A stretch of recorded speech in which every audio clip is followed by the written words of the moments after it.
Welcome back, everybody. We're here at Sunday Afternoon Archery Talk. It's Ronnie with American Outdoors Company, Brian with American Outdoors Company.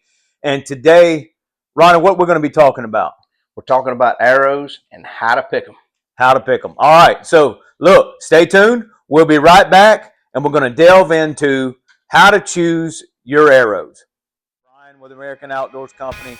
And today, Ronnie, what we're going to be 400-pound bow with an arrow that is lighter. We're tinkering with an eye. Okay. But it does affect price. I'm ready. All right, folks, thanks for joining us today on Sunday Afternoon Archery Talk. Ronnie, we've already kind of prefaced it. We're going to be talking about arrows today, but let's kind of recap the week and what we talked about last week. So last week, we talked about how to choose a bow.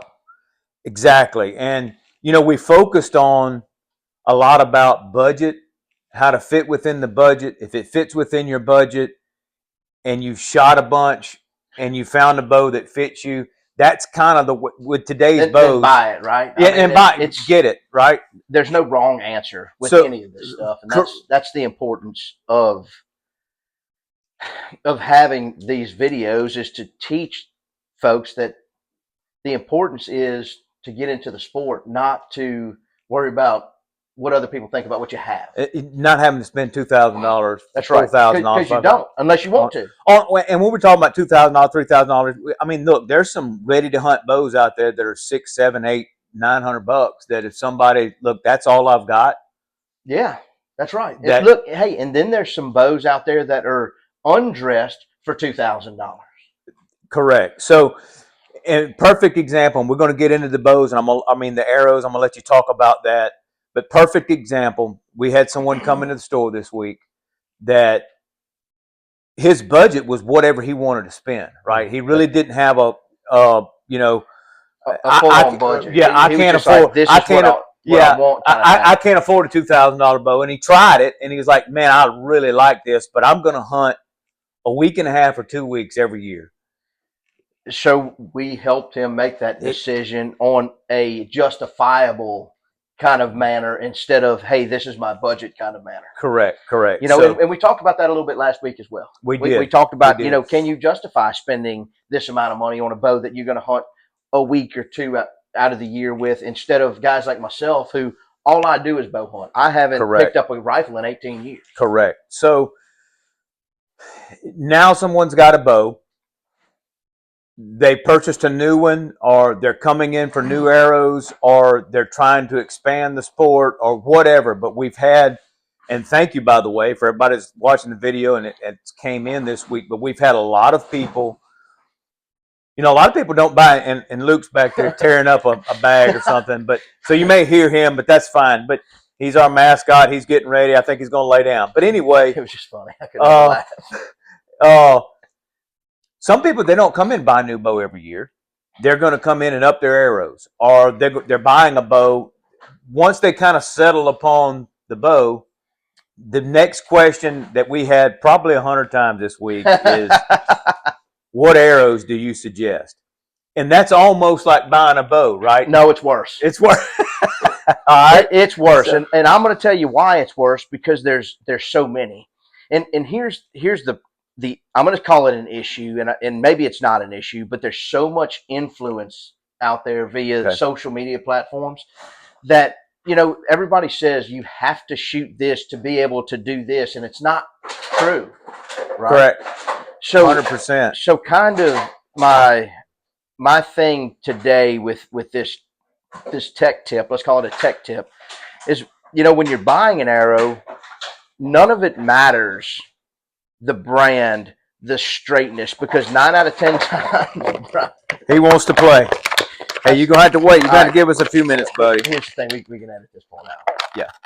Hey, listen to me. Luke, I'm going to lock you up somewhere. We're taking a break. Come right back. We're back from the Luke break. So here's the deal with arrows, is there's so many different brands nowadays, and there's so many different SKU numbers in that specific brand, right? There's different diameters, there's different weights, there's different materials that they're made out of. So what I have in my hand is just a few different arrows that I kind of wanted to go over. But I think what's happening is we're getting a lot of guys questioning the super heavy arrow thing. So this is just we have that here as well. Um, Look, only one of these arrows have a field point on it, so we're not even going to go into tip weight. We're just going to go into arrow selection and what the spine means. Okay, so there's different numbers there. There's a 400 spine. There is a 340, a 350, depending on brand. Some arrows have a 340. Some arrow brand manufacturers have a 340. Some have a 350. They're very close to the same spine stiffness. There's a 300 spine and there's a 250 spine. And what that means is the actual stiffness of the arrow. It's how strong that spine is. So what happens is whenever you have a bow, depending on your draw weight and your draw length and how much weight you are going to run up front, that is how you pick your spine, your arrow spine. So I guess where all of this leads into, it doesn't matter if it's this arrow, this arrow, this arrow, this arrow, right? You have to pick the right spine for the draw weight and draw length that you are shooting for this thing to flex properly. And it also does go on tip weight, which most standard or average guys, I don't know what word I want to use there, right, is going to shoot 100 to 125 grains, which is not going to affect a whole lot. But here's the kind of the thing. You see this insert right here? Yes. That is 50 grains. So we're already adding 50 grains. Right. So this is my personal arrow. And I've got one almost that matches it. So this is my personal arrow. So yeah. I got 50 grains in an insert, 100 grain field point or broadhead, whatever the GPI is on the arrow, because that's really, to me, neither here nor there. And I'm shooting AAE Max Stealth vanes, which there again, doesn't really matter, right?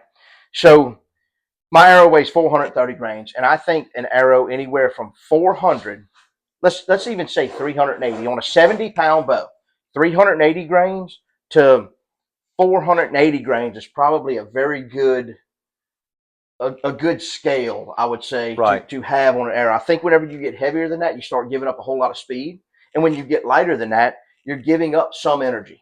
Right. So I think that. And look, this is my opinion on this. This isn't saying, hey, you have to shoot a 430 grain arrow, but it works for me. And I don't know that I've ever had one of these stay in a deer. They come out the other side.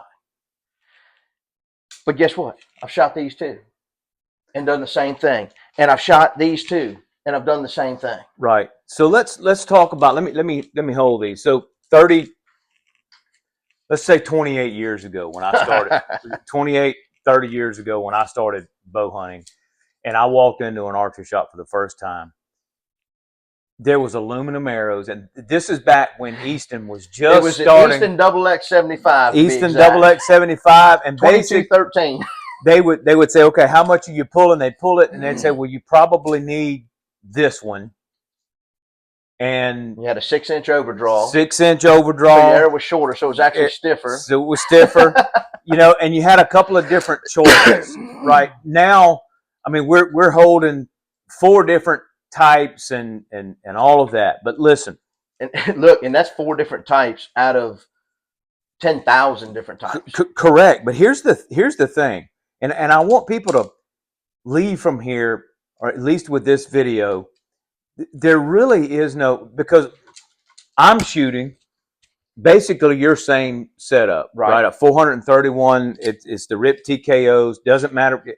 Listen, it's 431 grains, but I'm also shooting at somewhere between 60 and 65 pounds with 28 and a half, depends if I'm hunting or I'm just shooting out in the yard, to 29 inches, and depending on the bow and the axle to axle and all that, somewhere between 29 and 28 and a half. Right. But I'm putting a lot more energy, and some people are shooting at 70 pounds, 75 pounds. They're putting a lot more energy on the bow. I shot 70 pounds last year. But we had a little girl came in here yesterday, and you, very patient, set her up with a bow. But here's something I want to think about. If she could pull 20 pounds, 22 pounds, or something around in there.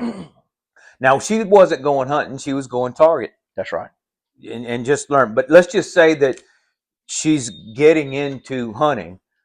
The problem with, you got to shoot a heavy arrow to get penetration.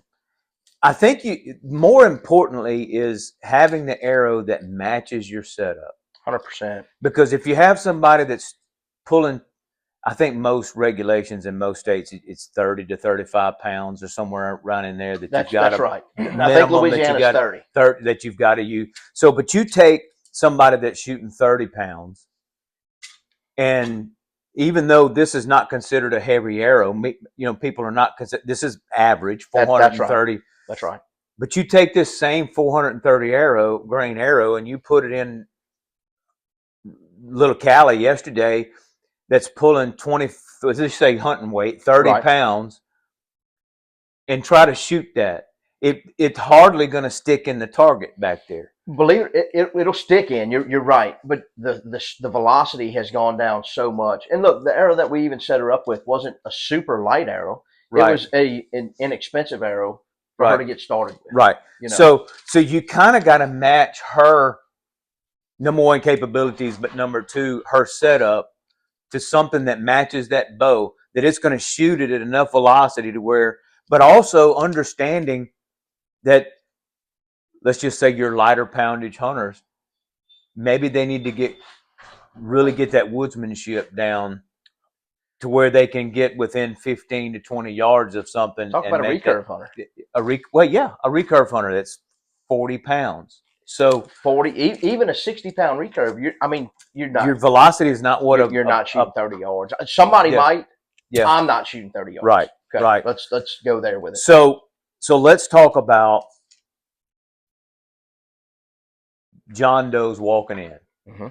He said, "I need some arrows." Okay. What's the first thing you're going to ask him? I'm going to ask him how many pounds he's shooting, because I can pretty much close to telling his draw length just by looking at him, or I can get really close. And the deal is, if you're talking an inch of draw length, you're probably going to be shooting the same spine roughly, unless it goes from like 26 to, or let me back up, from 27 to 28. But that 28 to 29 is going to basically be more or less at 70 pounds, a 300 spine arrow, especially if you're putting weight up front. Okay. Like a 50 grain insert instead of just aluminum 15, 20 grain insert in the shaft. And then he says, okay, you kind of got the spine. So now here at the shop, we've got, right here in my hand, 4 different type of arrow, or not type of arrows, but let's just say, well, let's call it a type of arrow. Type of arrow. So what we have here is a 246 diameter and a gold tip Hunter XT. We got a 5mm Rip TKO. We have a 4mm Easton Axis long range, and we have a 4mm Easton Axis FMJ, which is aluminum coated. So this is the heaviest arrow out of all of them. But here's the deal: at the end of the day, is every one of them work, and they work well. We're shooting pretty light, thin skin game. All of these are going to work with a fixed blade or mechanical broadhead. The biggest thing is figuring out which spine you need, because they all do the same thing at the end of the day. And I want to show you this too. So we'll go to this, because this is going to be, all right, 001 straightness tolerance. Okay. I'm going to hand you that one. This is going to be 001. This is going to be 003, and this is going to be 006. Okay. So to the average hunter, means 0. All right. Okay. But it does affect price. It does. So whenever you get to the 001, that is your premier arrow. Okay. And what makes it premier arrow? The straightness tolerance. It's the 001 straightness tolerance. So there's over 1 dozen arrows. It's almost like having them hand-picked. Almost. I'm not saying that it is hand-picked, because they are just coming off the factory, right? You may have one that doesn't tune quite like your others because it doesn't spin as true. Out of a dozen. Maybe, and right. Very seldom do we have that issue. You'd have to be, I'm going to throw a name out there. You'd have to be Levi Morgan to really be able to tell this, right? Right. But then you have the 006s, where you may get 3 or 4 out of that dozen that aren't as true. Does that make sense? Absolutely, because here's the thing. When I started hunting years ago, people weren't worried about straightness of arrows. They walk in and say, "Hey, what's this?" They hunt with them old bent aluminum arrows. Yeah, bent aluminum arrows, right? But what I would do, and I learned this from somebody else, so it wasn't my own invention. right? Sure. I'd go and get 6 arrows or 7, and this is back when you could get, they were way cheaper than they are now, right? 100%. But you could take them, and I'd take them out, and I've told anybody that, listen, I'm not a target archer. Right. And I think what we need to make sure that everybody that's watching this video, we're not talking about target archery. That's correct. We're talking about hunting, because in target archery, the straightness and the quality of the arrows and all that pace is because they're talking about shooting something at 40 yards, and an eighth of an inch makes a difference. But in they're them trying to hit a spot this big. I'm showing you. Yeah, I didn't even show the camera. Yeah, but a spot this big with all of their arrows. You know, right. In all reality, as a deer hunter, if I can, and I hate this term, and I'm going to say it, and the pie plate theory. You remember that years ago? Everybody said, "Man, if I can hit a pie plate at 40 yards, I'm in." Right. I don't agree with that. But Correct. If I can shoot a 4-inch group at 40 yards, which is considered MOA, go with me here. You know? So a 4-inch group at 40 yards, to me, it's not acceptable. But is that good enough to hunt with? Yes, because our target, it really is 6 to 8 inches. Right. But you've got to, I'm not telling you, hey, I have a 6 to 8 inch group, I'm going deer hunting, because I don't agree with that either. I think that you need to be able to shoot better than we need. And if you can't do it at 40, I think that's knowing your limitations too. If you can't do it at 40, 100%. Back into 30, back into 20, and say, hey, I'm archery, I'm not rifle. So if I can't shoot a good enough group to ethically take that animal at 40 yards, then you shouldn't do it. Then I should set a limitation upon myself and say, I'm not going to shoot anything past 30 yards, because I know that's while the bow might do it, the arrow might do it, everything I've got may do it, but I can't. Correct. So I need to set a limitation upon myself. Look, that's typically the case, because the equipment typically will do it. So what I would do is take my 6 arrows and shoot them. 100%. And shoot every one of them. And what ends up happening is, a lot of times, is you'll get 3 or 4 that hit here. Yeah, right. And then you shoot a group like this. And you get 1 that shoots up here. That's right. So what I would do, and this is years ago, and I still do it now, I'd take me a little marker and mark that arrow. Yep. And then do it again. And then do it again. And because what I want to see is if is it the same arrow? Was that flyer me? That's right. Or is this arrow? And then you can. There's other things we can do, and we won't get into tuning arrows today. You could turn the nocks and see if it makes it group back in with the rest of them. That's a story for another day. But my point is, you're getting a group, and then you may get a flyer. So what you do is you keep that one, and if I'm going out in the yard and I'm going to just shoot at something and use them ones that don't. Not your premium in your quiver, right? Is what you're getting at. You want to save your best arrows for hunting, right? So some people even go to they'll do a 1, 2, and 3, and 1 comes out first when they're hunting, because it's the most true. It's so funny how far this topic could really go. I know, but what we're going to do is I want to keep it to these arrows, because I could venture really. We could go real deep, real quick, and be a 45-minute video. So I guess the thing with choosing arrows is really the diameter doesn't matter. What you're going to hear is that, oh, this is a smaller diameter, so it's going to penetrate better, right? It's going to pass through better than this 246 diameter. Now, there's a good bit of difference in the diameter there, but I want to say this: your broadhead is cutting bigger than the diameter of any arrow. Of any arrow that you shoot, right? So that's, to me, not necessarily true. Yep. Could it be some wind deflection? Absolutely, it could be, from going to a 246 to a 4mm. Simply because you have less material there for the wind to push. Other than that, man, this is a pretty cut and dry thing to me. We're going to go back to the bow world. Pick what you can afford. There you go. Shoot them. If they shoot a good group, if you shoot a good group with them, go deer hunt with them. Put broadheads on there. Check the tune, and go kill stuff. Guys, we're all on the same team. It doesn't matter if you have a $2 arrow. It's not a $2 arrow, or a $15 arrow. So, yeah, we've got in the same, let's just say same name brand, sitting in here on the floor. We've got arrows that are $65 for 6, all and the we've way got up to $130 for 130. 6.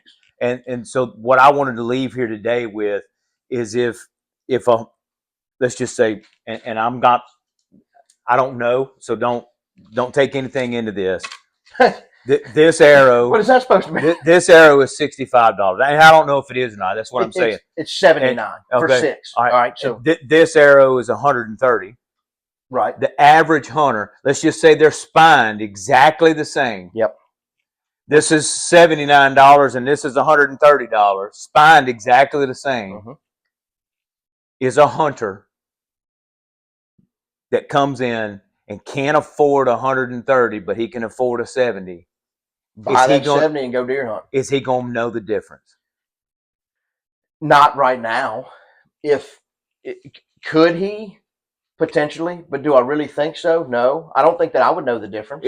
The guy that's going to hunt a week and a half, 2 weeks a year, he's not going to know the difference. The guy that this is going to make a difference to is the guy that's out there shooting all the time, and every day. And then is it? I know the answer is no, but in his mind, but it's a mental thing. It's a mental thing. Is it going to make you shoot better? No. And I want you to think about this too, is shooting deer, we're not shooting a dot, right? So your aiming point changes as the deer moves. Go with me here. It's hard to it's tough to pinpoint that spot. Woodsmanship, hunting ability, knowing your equipment, and being the best archer that you can be. That's right. That's exactly right. So this arrow in the hunting world is no less in ability than this one. That's correct. That's absolutely right. So, because what I've got to do is I've got to make sure that I can do because for the fact of the matter is probably this arrow can outperform anything that I can do with it. And Brian, I've seen you shoot. I know it can. No, I'm teasing. now we're telling the truth. Hey, I'm teasing. So, but really, you're right. I mean, I've killed deer with these arrows. Like I just said, I've killed deer with every arrow except that long range because I hadn't shot them. I think I killed a deer with one of these last year with 52 pounds. And look, the reason it matters is because you let it matter. Other than that, it doesn't matter. Pick a good arrow, which I don't know that there's a bad one anymore. So I wouldn't pick those China arrows off the Amazon. Well, yeah, but in conclusion, somebody walks in the door. I'm gonna try to wrap this up, and you tell me if I'm correct. Okay. They walk in the door and they say, "Well, help me choose an arrow." The first off, you're going to want to know is what they're pulling in weight, 100%, because that dictates the spine, that and the draw length. So if you're pulling 60 pounds, but you're pulling 31 inches, you're not going to shoot a 400 spine because it needs to be a little bit stiffer because it's a longer arrow that you're shooting. Look, and we hadn't even talked about really a 250 spine, but that's going to be your guys that are shooting either a bunch of weight up front. I'm talking like 250 grains, 300 grains up front. Right. Or your guy that's shooting a 30-inch arrow at 70, 75 pounds. Because of the flex of the weight on the front and when it projects it out. That's correct. Because you want it to fly as straight as possible without a bunch of discs. Right, and it's going to flex. I mean, it's designed to flex and come back. Sure. But if it goes down the range like a wet noodle, that doesn't do you any good. That don't do you any good and either. if it's too stiff, it'll try to kick. Right, so that's where these numbers matter. And I guess we should have went into that earlier too. But it's okay. But we're here. So length of draw, pound that they're drawing. And then after that, when you choose a spine based on those parameters, the weight that they're drawing, the length that they're pulling, then it's about, again, personal preference. That's right. Because listen, quality of the arrow now, they're all is so far above what it was, and they're all 25 years, 10 years, 20 years, and they're all quality arrows. That's right. So then it's about, again, we get back to budget and preference on what you want to shoot. That's right. So guys, at the end of the day, don't think too hard about your arrow setup. Just get a good arrow and shoot good groups with it and go kill deer that you can be ethical with. 100%. And go hunting. I think that's the name of the game. I think we've made, or some individuals in the hunting world have made it into something way more than. In my opinion, I'm going to say this: they're trying to reinvent the wheel, and instead of worrying about shot placement, they're worrying about the arrow to get through spots they shouldn't be shooting anyhow. So if we would focus more on, and listen, hey, we're an archery shop. We got kayaks, we got all this kind of stuff. But at the end of the day, if we would focus on becoming the best woodsman, and when I say woodsman, I'm talking about anyone that gets out there, whether you're a lady or a man or a child or whatever. What I'm saying is if we would focus on our skills in the woods, it's going to make you a better hunter. Doesn't matter the equipment at that point in time. You can kill them with a pocket knife. Well, I mean, look, Indians took a stick and whittled it down and knocked some rocks, and got a rock as sharp as they could get it, and went and built a string out of some old hog gun, something, twined it all together and all that kind of good stuff. And they went and look, it wasn't about. It was about feeding their family. That's 100% right. We all do this because it's fun. Because it's fun. I don't think that many of us are not being able to go to the grocery store. Well, I'm going to tell you something. Venison is the most expensive 100% meat on the planet, brother. No, you're absolutely correct. Unless somebody just walks up and hands you one and says, "Here." Those are the ones I like, actually. Yeah. But I promise you, if you're buying a bow, a gun, whatever it is, and getting out in the woods, there ain't nothing cheap about venison. No. But it's about the rewarding experience. It's about the time in the woods, and we get that. That's right. But listen, folks, thanks, Ronnie, for your expertise. We could have done a video of 2 hours on Ryan. Thanks for being here and doing these things with me. I think, look, we got plenty more Sundays to go, and it's going to be a whole lot more fun. Absolutely. So listen, y'all drop by the pro shop, take a look at the arrows, and look, trust Ronnie when he tells you he's going to fit you for the arrow that you need for your bow, and something that's going to fit within your budget, and not put the pressure on you that you've got to buy the most expensive thing in the shop. That's correct. And I think that's the important thing.